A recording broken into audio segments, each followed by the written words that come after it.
بسم اللہ الرحمن الرحیم۔ صرف 5 منٹ کا مدرسہ قرآن و حدیث کی روشنی میں 191واں دن 11 رجب المرجب۔ نمبر 1، اسلامی تاریخ۔ حضرت طلحہ بن عبید اللہ رضی اللہ تعالی عنہ۔ حضرت طلحہ بن عبید اللہ رضی اللہ عنہ کا شمار بھی ان 10 لوگوں میں ہوتا ہے جن کو رسول اللہ صلی اللہ علیہ وسلم نے دنیا ہی میں جنت کی خوشخبری سنا دی تھی۔ آپ اسلام لانے والوں میں اولین سابقین میں سے ہیں۔ غزوہ بدر کے علاوہ تمام غزوات میں شرکت پائی۔ آپ کو بیعت رضوان کا بھی شرف حاصل ہے۔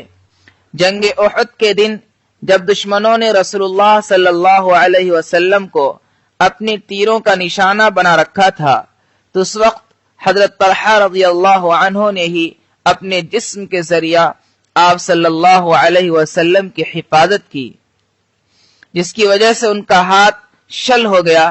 ایک مرتبہ رسول اللہ صلی اللہ علیہ وسلم نے فرمایا، جو شخص زمین پر چلنے والے کسی شہید کو دیکھ کر خوشی حاصل کرنا چاہے تو وہ طلحہ بن عبید اللہ کی زیارت کر لے۔ حضرت طلحہ رضی اللہ عنہ سن 36 ہجری میں جنگ جمل میں شہید ہوئے۔ نمبر 2، اللہ کی قدرت۔ بارش میں قدرتی نظام۔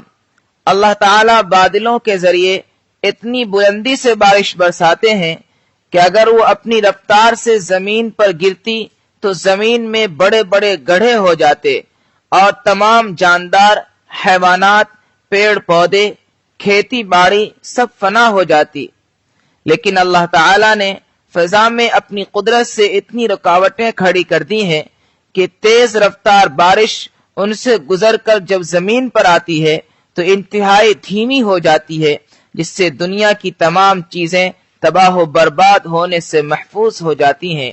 بے شک یہ اللہ کا قدرتی نظام ہے جو بارش کو اتنے اچھے انداز میں برساتا ہے۔ نمبر 3، ایک فرض کے بارے میں، بیوی کی وراثت میں شوہر کا حصہ۔ قرآن میں اللہ تعالیٰ فرماتا ہے، تمہارے لیے تمہاری بیویوں کے چھوڑے ہوئے مال میں سے آدھا حصہ ہے جبکہ ان کو کوئی اولاد نہ ہو، اور اگر ان کی اولاد ہو تو تمہاری بیویوں کے چھوڑے ہوئے مال میں 1/4 حصہ ہے۔ تمہیں یہ حصہ ان کی وصیت اور قرض ادا کرنے کے بعد ملے گا۔ نمبر 4، ایک سنت کے بارے میں، مسکراتے ہوئے ملاقات کرنا۔ حضرت جریر رضی اللہ عنہ فرماتے ہیں کہ میرے اسلام لانے کے بعد رسول اللہ صلی اللہ علیہ وسلم نے مجھے کبھی بھی کسی بھی وقت اپنے پاس حاضر ہونے سے نہیں روکا، اور جب بھی مجھے دیکھتے تو آپ صلی اللہ علیہ وسلم مسکراتے تھے۔ نمبر 5، ایک اہم عمل کی فضیلت۔ ہر مہینے کے 3 دن روزہ رکھنا۔ رسول اللہ صلی اللہ علیہ وسلم نے فرمایا، ہر مہینے 3 دن کے روزے رکھنا عمر بھر روزہ رکھنے جیسا ہے۔ نمبر 6، ایک گناہ کے بارے میں، مومن پر تہمت لگانا۔ رسول اللہ صلی اللہ علیہ وسلم نے فرمایا، جو شخص اپنے مومن بھائی کو منافق کے شر سے بچائے تو اللہ تعالی قیامت کے دن ایسے آدمی کے ساتھ ایک فرشتہ کو مقرر کر دے گا جو اس کے بدن کو جہنم سے بچائے گا، اور جو آدمی مومن بھائی پر کسی چیز کی تہمت لگائے جس سے اس کو ذلیل کرنا مقصود ہو تو اللہ تعالیٰ اس کو جہنم کے پل پر روک دے گا یہاں تک کہ وہ اپنی کہی ہوئی بات کا بدلہ نہ دے دے۔ نمبر 7، دنیا کے بارے میں، دنیا کی عمارتیں۔